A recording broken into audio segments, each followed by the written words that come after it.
There are only two things guaranteed in life, death and taxes. But what if I told you those painful numbers on your tax return form have ancestors stretching back more than 5,000 years? Yes. Long before the IRS, long before presidents, even before coins were invented. Pharaohs, kings, and emperors had already mastered the art of squeezing wealth out of ordinary people. And here's the dark truth. Taxes haven't just built pyramids and empires. They've sparked revolutions, destroyed kingdoms, and decided the winners and losers of history. In the next few minutes, you'll discover how taxes shaped civilizations, from Egypt's golden deserts to Rome's marble halls to today's IRS offices. We'll uncover strange taxes you won't believe, on windows, on salt, even on urine, and we'll see how unfair taxes triggered uprisings that toppled kings. So next time you grumble about filing season, remember, you're part of an ancient tradition of pain, power, and paperwork. In ancient Egypt, taxes weren't about coins. They were about survival. Pharaoh's scribes would travel down the Nile with wooden measuring rods, calculating every farmer's harvest. Instead of money, peasants had to hand over grain, cattle,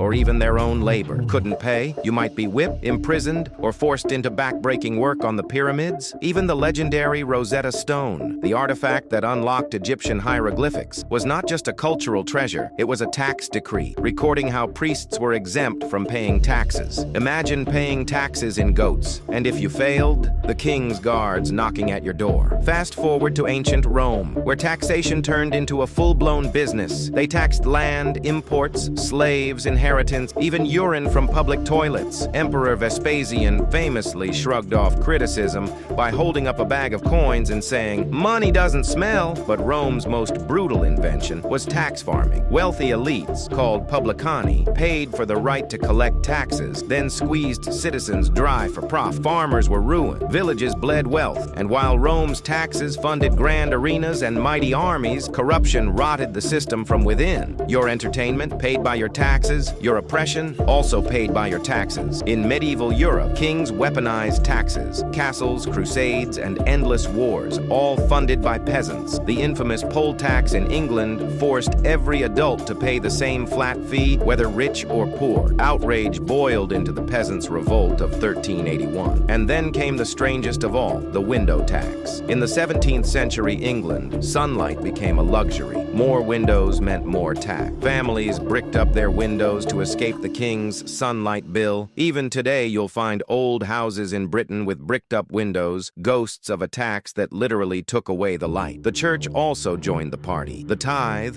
a mandatory 10%, was demanded from everyone, rich or poor, and if you refused, eternal damnation wasn't just a threat, it was the official warning. In medieval Europe, even daylight wasn't free. Want a window?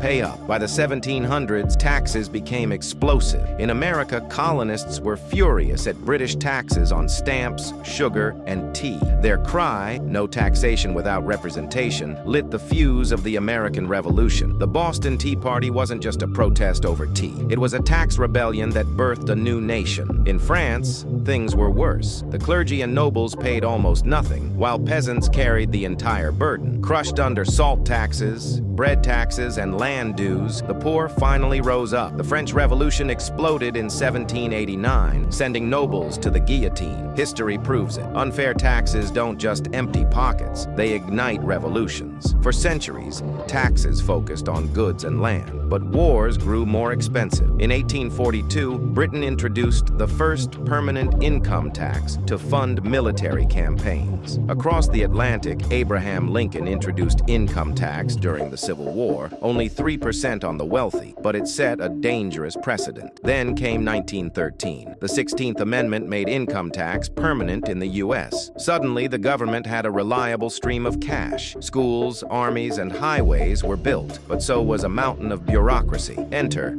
the IRS. From muskets to highways, from battleships to school buses, income tax became the fuel of modern nations. After World War II, income tax expanded to include not just the wealthy, but the middle class. The IRS grew into a financial giant, processing over 260 million tax returns every year, managing trillions of dollars, and holding immense power. With a single decision, the IRS can freeze your accounts, seize your property, and even jail billionaires. They took down mobster Al Capone, not for murder, not for crime lords, but for tax evasion. That's the power of paperwork. In modern times, tax battles include offshore accounts, crypto regulations, and digital audits. The empire of taxation isn't shrinking, it's evolving. The IRS doesn't need swords or armies. Its deadliest weapon? A letter in your mailbox. From Pharaohs whipping farmers, to Rome taxing toilets, to the IRS dominating the digital age, taxes have always been more than numbers. They are instruments of power, survival, and control. They can build civilizations or break them apart. So the next time you file your taxes, remember, you're part of a 5,000-year-old story, one that built pyramids, bankrolled crusades, and toppled monarchies. Which tax fact shocked you the most? Was it Pharaoh's grain tax, Rome's toilet tax, or the window tax? Drop it in the comments. And if you want more mind-blowing history with real-world lessons, hit subscribe.